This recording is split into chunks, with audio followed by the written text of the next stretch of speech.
Tes. So,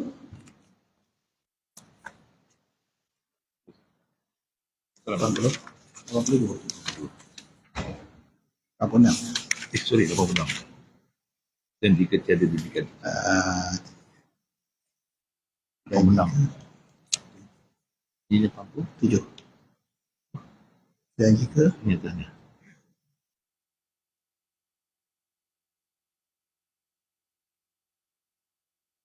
tekanan Bagi berperan dia. saya tadi mati. Okay. Baik.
أعوذ بالله من الشيطان الرجيم بسم الله الرحمن الرحيم حمد رب العالمين حمدا يوافي نعمه ويكافي مزيده يا ربنا لك الحمد كما من سلطانك اللهم صل على سيدنا محمد طب القلوب ودوائها وعافية الأبدان وشفائها ونور الأبصار وضيائها وعلى آله وصحبه وبارك وسلم والحمد لله رب العالمين. السلام عليكم ورحمة الله وبركاته. الحمد لله والشكر لله على نعمة الإيمان والإسلام وكفى به من نعمة والصلاة والسلام على أشرف الأنبياء والمرسلين سيدنا مولانا محمد وعلى آله وصحبه أجمعين أما بعد. Alhamdulillah, syukur kita pada Allah Subhanahu Wa Taala. Sambung lagi kitab Minhajul Abidin, mana kita dah sampai pada muka surat 86. Ya. Nak tengok mana kita nak masuk ni. Baik, kita ulang sikit kat belakang tu. Tengok muka surat 85, di mana kita masih lagi di dalam Aqabah awarid, ya. Perkara-perkara yang menghalang seorang menumpukan perhatian perjalanan yang menuju pada Allah Ta'ala. Yang keempat, asyada'id wal masaib, yakni segala musibah-musibah dan segala kepayahan-kepayahan takdir yang berlaku pada diri dia tu. Ya, yang keempat adalah bahagian syada'id wal masaib, perkara yang tak diduga seringkali akan datang dalam kehidupan kita itu. Kadang-kadang berbentuk nikmat dan kesenangan, kadang-kadang berbentuk musibah dan kepayahan. Maka di sini akan dibicarakan tentang apakah nasihat daripada Imam Al-Ghazali rahimahullah ta'ala di saat berlakunya syada'id dan masaib itu. Apakah tindakan kita selaku orang beriman? Apakah tindakan kita selaku pengikut Nabi Muhammad sallallahu alaihi wasallam tak kala berlaku bala yang kadang-kadang kita pun tak bersiap untuk menghadapinya itu. Maka Allah Subhanahu wa taala memberi panduan dalam Al-Quran dan hadis dari Nabi sallallahu alaihi wasallam dan para ulama, bagaimanakah sikap sepatutnya kita ni bila sampai saat dan ketika itu kita dicoba oleh Allah. Dan apakah contoh orang dulu, sikap para sahabat, tabi'in dan tabi'in ketika mereka menghadapi cobaan dan juga kepayahan itu. Maka disebutlah dalam kitab ini pada muka surat 85 ya, dikupaskanlah satu ayat Quran.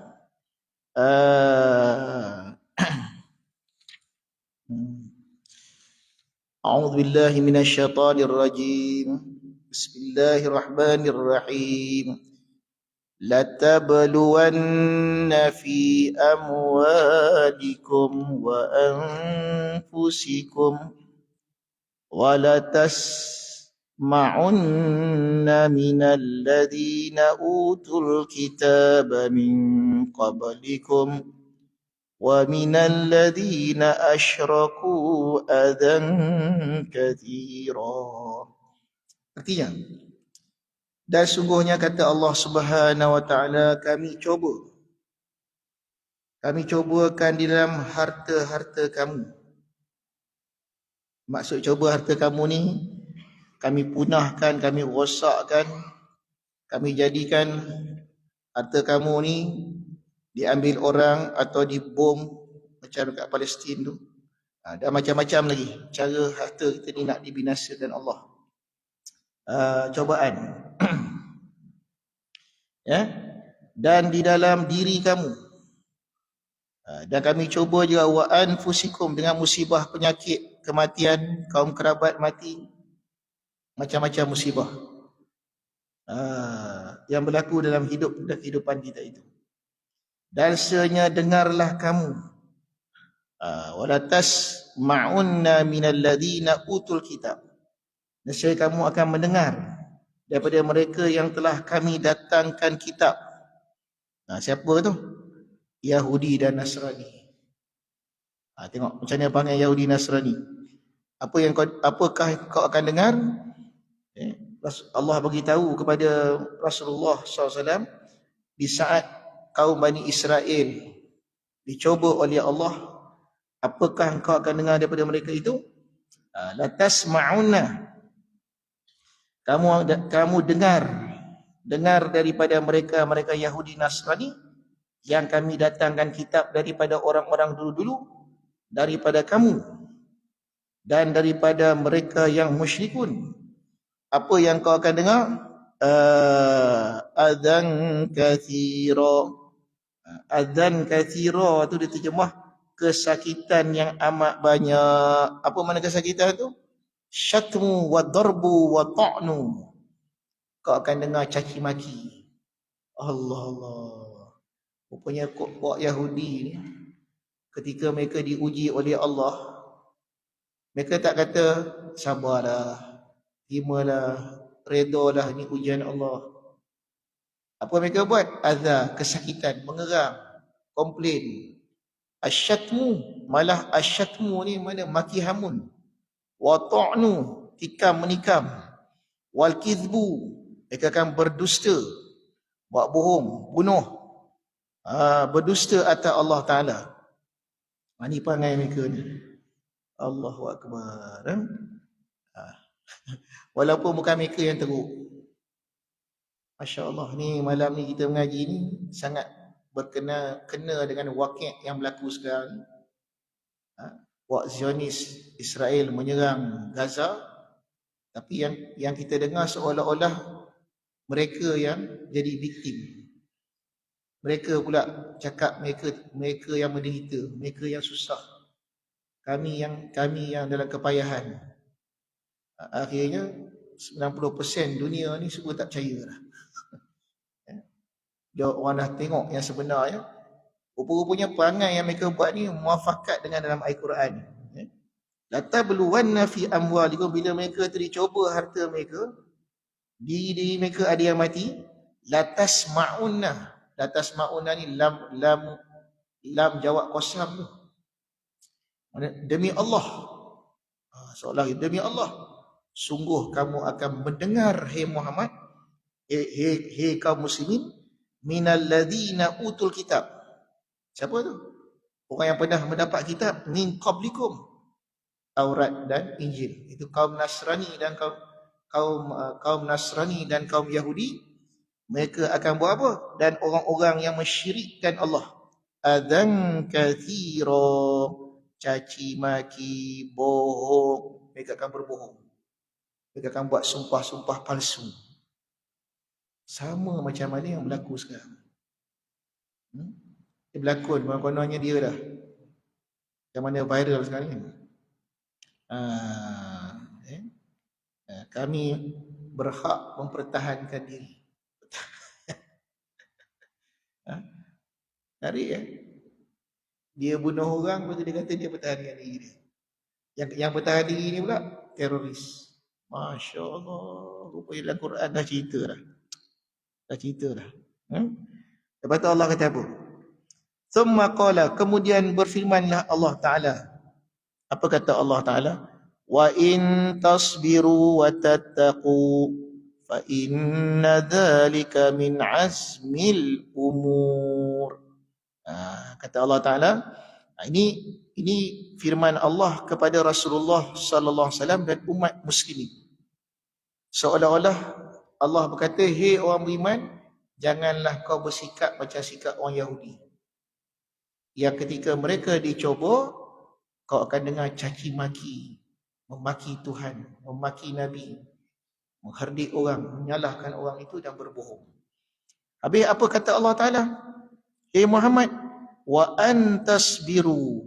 Ini hitap dari Rasulullah. Dan bahawa kata dia, dan kata Allah Ta'ala, dan jika sabar. Siapa yang sabar ni? Kita dah, orang iman ni, umat Muhammad. Dan kamu takut akan Allah, maka bahawasanya fa inna dzalika min azmil umur, daripada pekerjaan yang cita-cita. Maknanya ini pekerjaan orang yang kuat keazaman. Azmil umur, orang yang betul-betul sabar ni. Azmil umur, min sawabit tadbir, inilah sebaik-baik tadbir. Tak mengungut, tak marah, redha, cekal hati. Maka kata dia, faka'annahu, kata dia kita Arab. Bila Allah kata begitu, faka'annahu yaqul wa dhannu anfusakum ala annahu la budda lakum min anwa'il bala fa in tasbiru fa antum rijal. Ya, seolah-olah Allah berkata apa? Seolah-olah Allah berkata, kata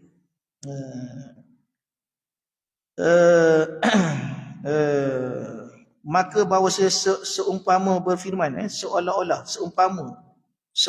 firman Allah, tetapkanlah kamu, hei umat Muhammad, akan diri kamu, jangan mungut, jangan berbolak, jangan seperti orang Yahudi, atas bahawasanya tak dapat tidak bagi kamu, pasti dapat daripada berbagai balak. Maka jika sabar kamu, maka kamu itulah laki-laki, mana orang yang cekal hati. Laki-laki mana ar-rijal, yang cekal hati kamu. Dan adalah cita-cita kamu itu, keazaman kamu itu, cita-cita seorang laki-laki yang sejati. Dipuji oleh Imam Ghazali dan Allah Subhanahu Wa Taala. Kalau kamu sabar, kamulah ar-rijal, laki-laki yang sebenar. Jadi kalau kita tengok dunia sekarang ni, ramai orang-orang non-Muslim dah baca Quran. Kagum melihat sikap orang-orang Palestin. Walaupun anak dia mati, walaupun isteri dia mati, walaupun suami dia mati, masih mampu senyum. Boleh senyum, boleh kata mereka telah syahid. Bukan seorang, ramai. Anakku syahid, takkan aku tak gembira? Allah. Pening pada Israel. Kita bunuh dia seronok. Dia bunuh kita, dia seronok. Ni orang apa ni? Orang yang mencintai mati lebih pada kehidupan. Ada satu kisah tu, satu orang anak kecil, dia tengah lari pada mak dia. Dia bom jatuh kat Gaza. Malam tu mak dia mimpi. Jumpa dengan anak dia. Apa khabar anakku? Entahlah mak. Sedang aku lari-lari tu tiba-tiba waktu bom tu nak jatuh, aku dah masuk kat sebuah taman yang indah. Kau tak rasa sakit ke anak aku? Masa mati tu rasa macam kena cubit, kata dia. Macam kena cubit. Rupanya orang nak mati syahid ni, atau memang ada dalam kitab tu. Ada 4-5 kelebihan orang mati syahid. Hatta Rasul dan Nabi pun tak dapat kelebihan orang mati syahid. Antaranya mereka akan diperlihat di manakah mereka akan pergi sesaat sebelum mati. Dia nak mati tu dia nampak lah. Sehingga mereka tak rasa sakit kematian. Dan saya tengok berapa banyak footage mayat-mayat yang berbau harum. Sampai satu video tu, yang tengok tu sapu peluh, orang mati tu peluh, ambil wangi, ambil sapu kat badan. Masya Allah. Ambil yang mati ni, bukannya kalau satu mati busuk, ini mati wangi, ambil. Alak. Wa in tasbiru. Wa in tasbiru. Dan jika sabar kamu, wa tattaqu fa inna dzalika min azmil umur. Kalau engkau sabar, kalau kau takut kepada Allah, inilah lanang sejati. Ini rijal. Kagum satu dunia kagum. Itu saya satu nasihat, orang tanya, Ustaz, apa kita nak buat Ustaz? Orang Islam kena sembelih orang mati. Jangan kita biarkan mereka mati sia-sia. Macam mana? Jangan biarkan dia mati sia-sia. Macam mana tu? Kita yang hidup ini harus terus berjuang. Kita yang hidup ini gunakan perjuangan mereka itu, pengorbanan mereka itu, kita pula membaiki dunia ini. Kita baiki diri kita. Kita perbetulkan hubungan dengan Allah. Kerana yang mati dan hidup ni ada hubungan. Cuba tengok doa mayat. Doa mayat. Doa bila kita sembahyang mayat. Bila lepas takbir ketiga. Lepas takbir keempat. Apa doa dia? Allahumma la tahrimna ajrahu. Ya Allah, janganlah kau haramkan kami pahala dia. Dia yang mati, kita tak dapat pahala. Wala taftinna ba'dahu. Jangan kau fitnah kami sesudah dia. Maknanya, dia mati tu, kita pun dapat faedah. Mengingatkan kita pada kematian. Mengingatkan kita kehidupan ni sebenarnya sementara. Ada hubungan mati dengan hidup. Apalagi kalau yang mati tu mati syahid. Seolah-olah yang mati syahid tu bercakap kat kita, yang masih hidup, walaupun kami ni semua mati, dibom oleh saya, semua mati pun sekali, janganlah kami ni mati sia-sia.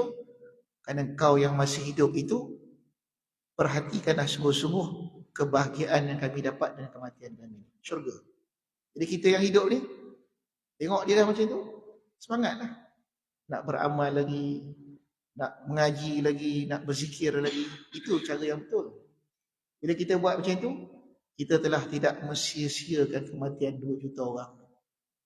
Macam tu. Ada pun mereka itu, orang mati syahid ni, kalau yang mati perang. Yang mati perang pula, roh mereka akan diletak dalam tembolok burung hijau yang terbang dalam syurga.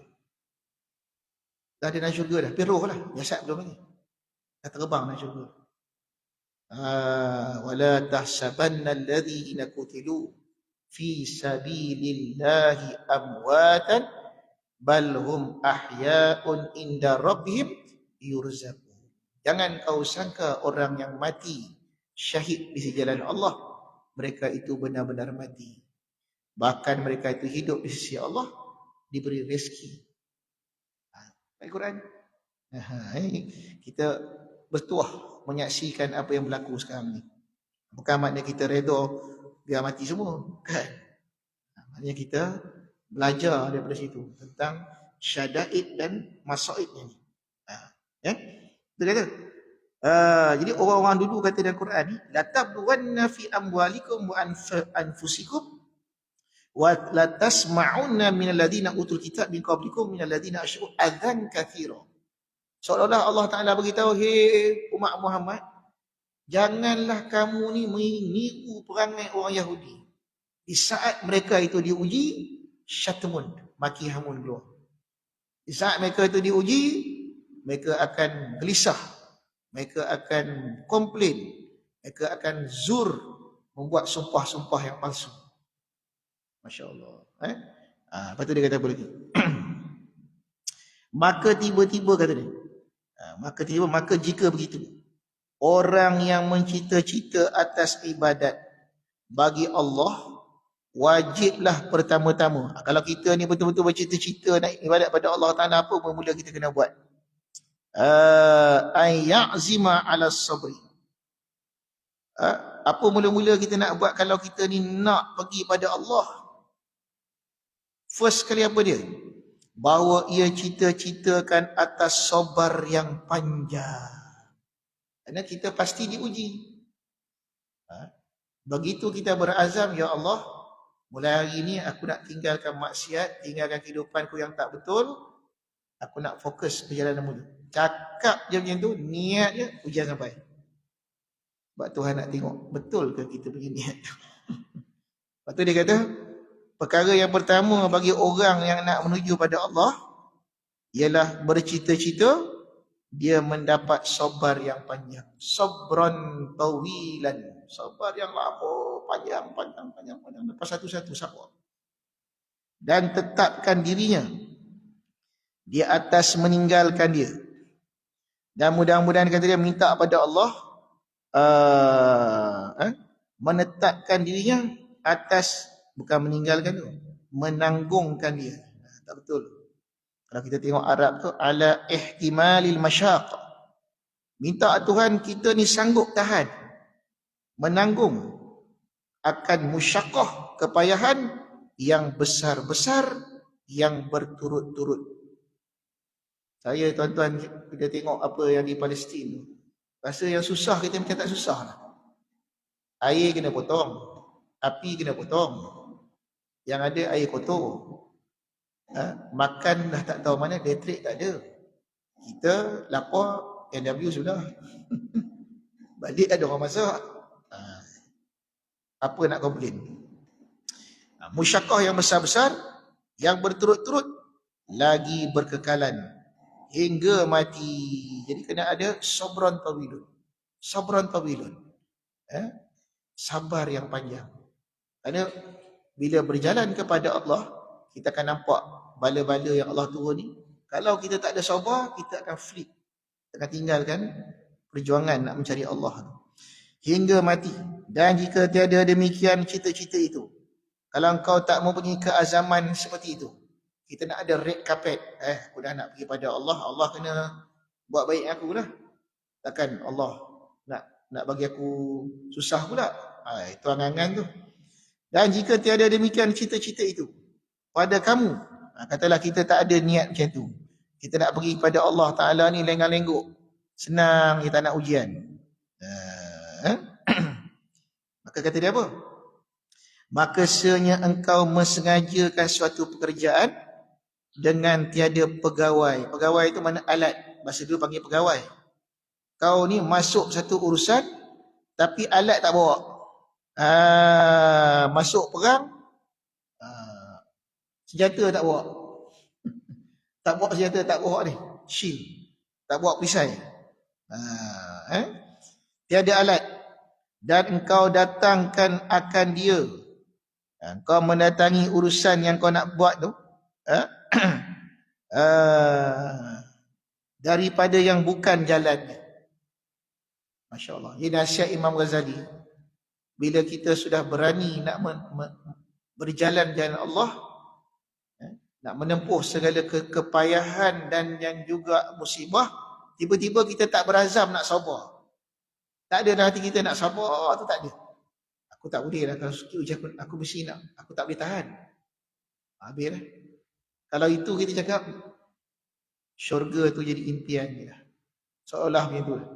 Seolah Imam Ghazali kata, kalau anda satu orang mujahid, betul-betul nak berjihad kepada Allah, nak berlawan nafsu, tapi tak nak susah, tak nak sabar, lupakan je dah. Lupa je. Kerana mesti susah. Lepas tu dia kata ni, maka engkau telah mengkosot satu perkara dengan tak bawa alat. Masuk perang tak bawa bom, tak bawa shield, tak bawa alat. Tak bawa pisau. Dan mendatangi akan urusan itu bukan jalannya. Nak masuk jalan Allah tapi tak nak sabar. Nak pergi jalan Allah tapi nak lengah-lengkok, red carpet, nak senang. Itu angan-angan. Dan senyap disebutkanlah sebuah cerita.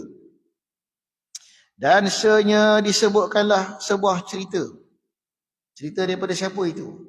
Daripada Fudail bin Iyad. Fudail bin Iyad ni seronok kita ni. Satu orang hamba Allah yang asal dia penyamun. Pompak ni. tapi pompak budiman. Fudail bin Iyad dia rompak. Tapi satu tabiat dia rompak, dia simpan, dia buat list nama rumah-rumah yang dia rompak. Satu hari dia bawa geng dia rompak satu kawasan perumahan. Jadi dia tunggu sini. Kawan-kawan dia pergi rompak. Dia ketua, tunggu. Tiba-tiba ada salah seorang yang nak kena rompak tu datang jumpa dia. Alhamdulillah Tuhan, tolong Tuhan. Rumah saya nak kena rompak. Habis tu, saya nak selamatkan duit saya ni. Ada 500 dinar. Boleh tolong jaga tak? Dia cakap kat Fudail ni. Dia tak tahu ni ketua rompak ni. Fudail ni, dia ada satu sikap. Sikap dia kalau dia pencuri rompak budiman. Bila orang percaya ni, dia pegang amanah. Tak apa, biar saya pegang ni. Lepas tu dah lama pompak tu dah keluar rumah ni. Alhamdulillah. Terima kasih Tuhan. Pompak tu dah tak ada dah. Belum sempat dia nak pulang, pompak geng-geng dia datang. Tuan, kami dah pompak semua dah. Kejut orang tu. Tuan siapa? Saya ketua pelompak. Ni barang kau, ambil lah. Tercengang kawan-kawan yang lain. Kata, kenapa engkau tak ambil barang ni? Dia kata di waktu si Polan tu tanya pada aku, boleh tak tolong jaga emas 500 dinar? Tersentuh hatiku. Kerana si Polan ni, dia bertawakal, dia percaya pada aku. Padahal aku ni ketua rompak ni. Dia percaya pada aku untuk menjaga harta dia. Kan? Sedangkan aku ni hidup bertahun-tahun, aku tak percaya pada Tuhan. Aku tak bergantung pada Tuhan tentang rezeki. Jadi timbul penyesalan dalam diri dia. Dia pun taubat. Dia taubat, dia ambil semua harta-harta ni, dia pulang satu-satu. Fudail bin Iyad. Kisah dia. Ini apa cerita Fudail bin Iyad ni? Satu orang ahli sufi yang sangat unik sifat dia tu. Maka Fudail bin Iyad kata bahawasanya ia berkata, barang siapa bercita-cita atas memutuskan jalan akhirat, maka hendaklah dijadikan mati pada dirinya 4 warna. Dijadikan mati pada dirinya 4 warna, 4 macam. Ini kata-kata Fudail bin Iyad. Apa 4 macam mati tu?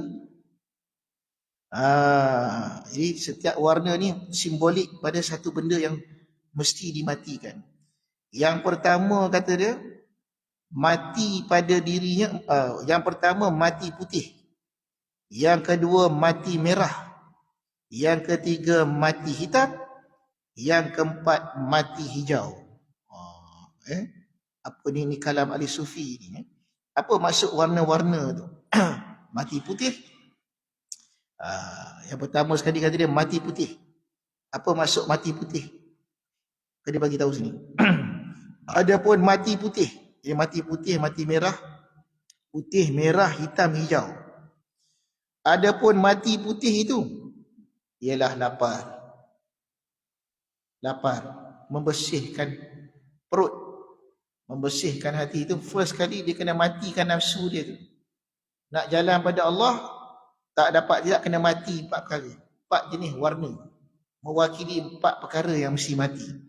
Yang pertama, lapar, mematikan keinginan. Yang kedua, mati hitam. Mati hitam tu apa? Celaan dan cercaan manusia. Allah. Maksud dia, bila manusia mencerca, manusia menghina, senyum. Mati, tak melawan. Itu maksud dia. Bila dicerca manusia, dicaci manusia, mati. Macam orang mati. Ya, terima cercaan dia. Ini yang kedua. Mati nafsu nak melawan. Maka diberilah warna tu, warna merah. Warna hitam. Putih, lapar. Mati hitam tu celaan manusia. Yang ketiga, mati merah. Apa tu mati merah? Dan mati merah itu menyalahi syaitan. Mukhalafatu syaitan. Merah, perang. Merah tu simbol pada perang. Tak ikut langsung apa yang syaitan cakap. Mukhalafatu syaitan. Berperang dengan syaitan. Itu mati yang ketiga. Yang keempat, mati hijau. Dan mati hijau itu jatuh setengah, akan setengah. Al-waqa'i' ba'duha ala ba'din.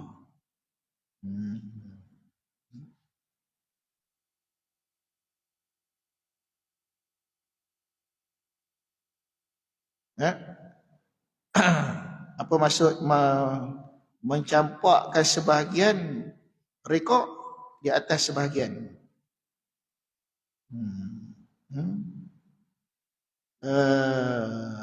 Mautan akhdar wa huwa tarhul riqa' ba'duha ala ba'din.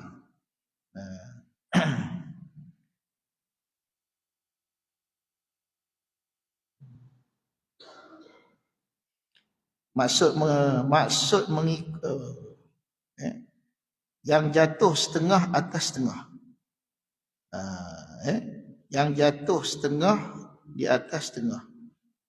Maksud dia ni tu. Setengah perkara diambil, setengah perkara tak diambil.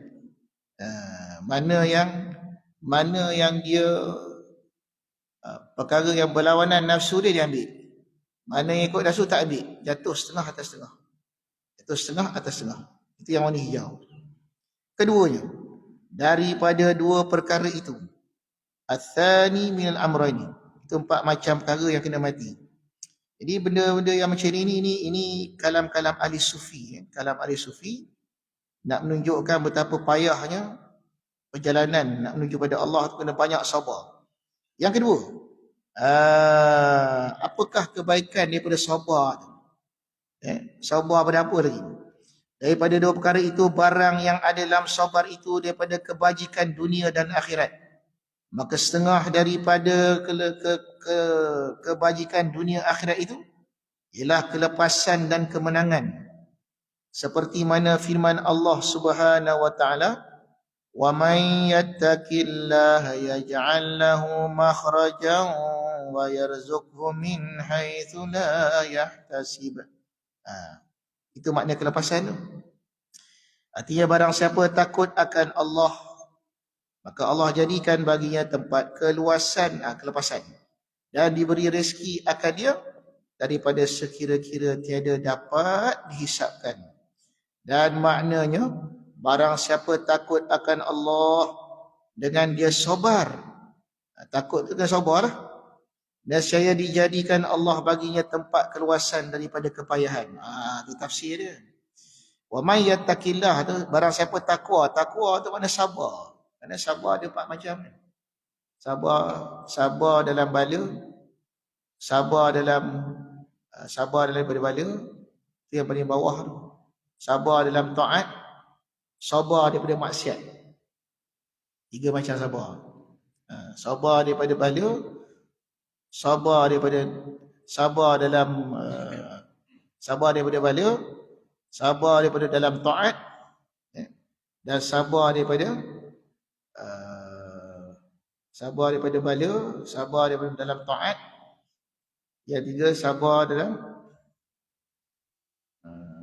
bala, taat, sabar dalam maksiat, sabar daripada maksiat, berbuat maksiat. Jadi maknanya sabar ni perlu dalam takwa. Takkan hasil takwa boleh dengan sabar. Sebab makna takwa tu menjunjung perintah, meninggal larangan. Allah melarang kita buat maksiat. Boleh kita dengan maksiat kalau tak sabar? Tak boleh. Allah menyuruh kita buat taat. Boleh kita taat kalau tak ada sabar? Tak boleh. Maknanya seolah-olah ayat ni bermakna wa may yattaqillah, barang siapa yang sabar dalam ketakwaan, yaj'al lahu makhrajan, nanti Allah akan bagikan dia tempat keluasan. Kita duduk satu terjemah, siapa takwa Allah luaskan. Siapa takwa, nak takwa kalau tak ada sabar tak boleh. Tak boleh. Takkan boleh takwa kalau tak ada sabar. Jadi seolah-olah Allah bagi tahu, siapa yang sabar menjunjung perintah Allah, maka Allah bagi dia tempat lepas daripada segala kepayahan. Allah, tu kunci dia. Dan barang siapa, habis. Gitu. Dan dan lagi dia kata mana ni? Ada lagi. Dan setengahnya dimenangkan di atas segala seteru. Firman Allah Ta'ala, fasbir innal akibata lil muttaqin. Maka sabar olehmu, maka bahawasanya kesudahan itu mana apa? Kemenangan itu milik orang yang takwa. Sabarlah kamu. Kena sabar, baru dapat kemenangan. Kemenangan tu datang bagi orang takwa tu telah disabar.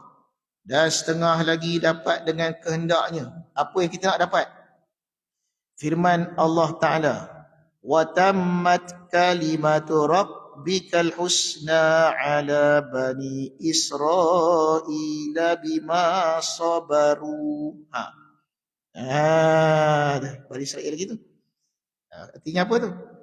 Dan disempurnakanlah kalimah Tuhanmu yang hasan, ini yang baik, dan disempurnakanlah akan kalimah Tuhanmu yang baik. Apa maksud tu?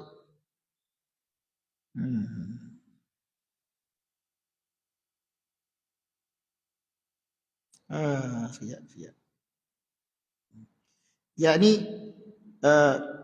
sempurna kalimat Tuhan tu, disempurnakanlah janji Tuhan dengan memenangi di atas musuh dan tetap di atas muka bumi ini. Itu maksud dia tu.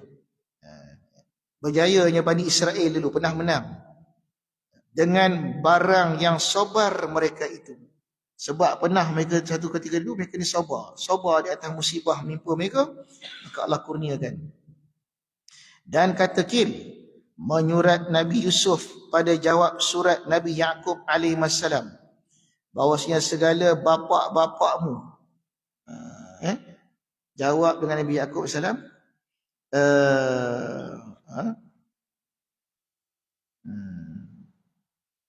jawab surat daripada Nabi Yaqub.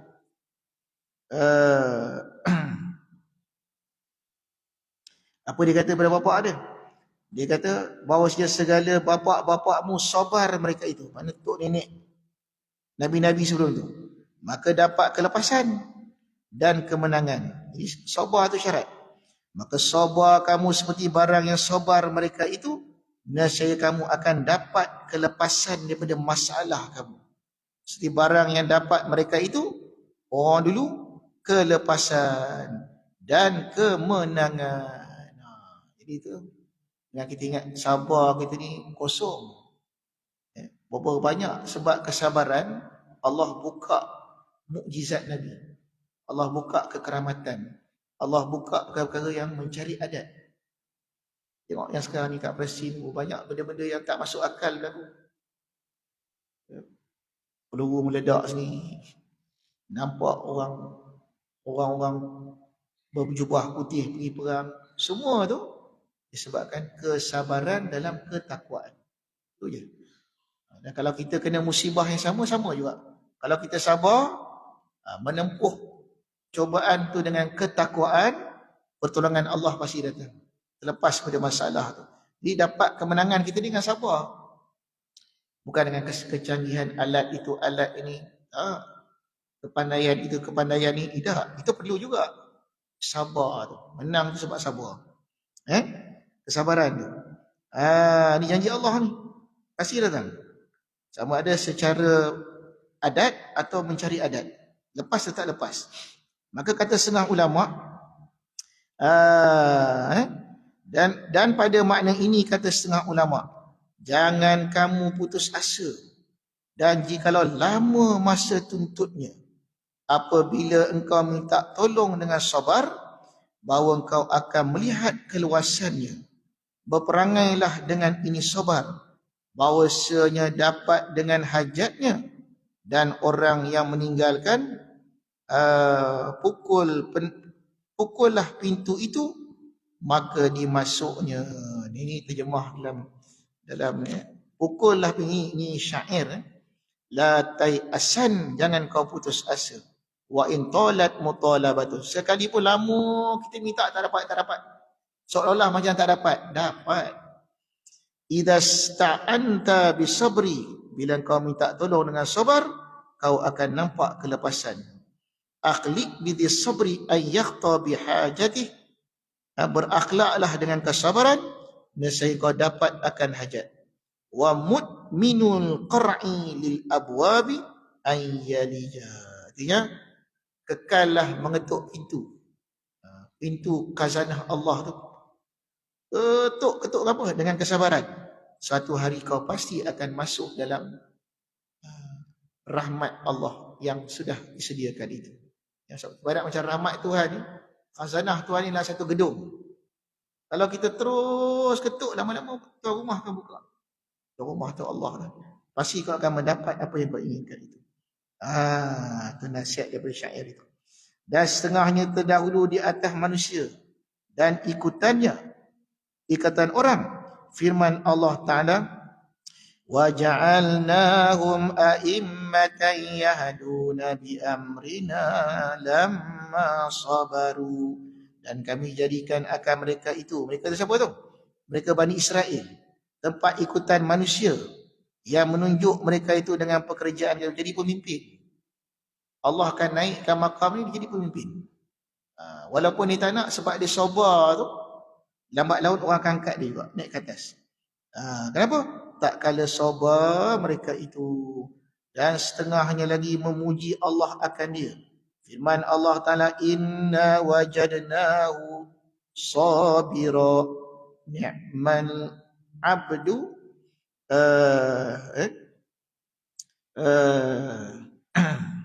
ni'mal abdu innahu awwab. Ini ayat memuji Nabi Ayub alaihissalam. Nabi Ayub alaihissalam ketika dicoba sabar, maka bahawasanya kami dapatkan mereka itu. Mereka ni yang maksud sini Nabi Ayub. Sabar ia. Kata Allah kata apa? Ni'mal abdu, sebaik-baik hamba tu, bahawasanya dia tu banyak sabar, ini banyak kembali. Yang ini kepada kami dengan banyak taubat. Siapa? Nabi Ayub. Dan setengahnya menyukakan daripada Allah Ta'ala dan rahmatnya. Firman Allah Ta'ala, وَبَشِّرِ الصَّابِرِينَ, sukakanlah akan orang-orang yang sabar. Sampailah kepada وَأُولَئِكَ عَلَيْهِمْ صَلَوَاتٌ مِّن رَّبِّهِمْ وَرَحْمَةٌ, sukakan olehmu akan orang yang sabirin, sabar. Hingga firman Allah Ta'ala, mereka itulah atas mereka itu salawat daripada Tuhan, rahmat, ujian daripada Tuhan mereka itu, dan rahmat. Dan setengahnya mendapat mahabbah, kasih daripada Allah. Innallaha yuhibbus sabirin, bahwa Allah Ta'ala itu kasih akan orang-orang yang sabar. Dan setengahnya darjat yang tinggi dalam syurga. Firman Allah Ta'ala, Ulaika yujzaunal ghurfata bima sabaru. Mereka itulah dibalas mereka itu dengan bilik-bilik puncak syurga dengan sebab barang yang sabar mereka itu. Dan setengahnya lagi, wallahu a'lam. Banyak ni semua kemuliaan-kemuliaan dengan sebab sabar. Banyak ayat Quran. Jadi Imam Ghazali membuat kesimpulan, kalau tak nak sabar, berarti kita dah tak ikut cara ataupun petunjuk daripada Allah Subhanahu Wa Taala ketika mendapat musibah, tak tahu nak buat apa. Dan sebenarnya tu je, sabar. Lepas tu dah sabar tu dapat semua ni. Kasih Allah, mendapat kelepasan, mendapat kasih, mendapat ujian Allah, mendapat syurga.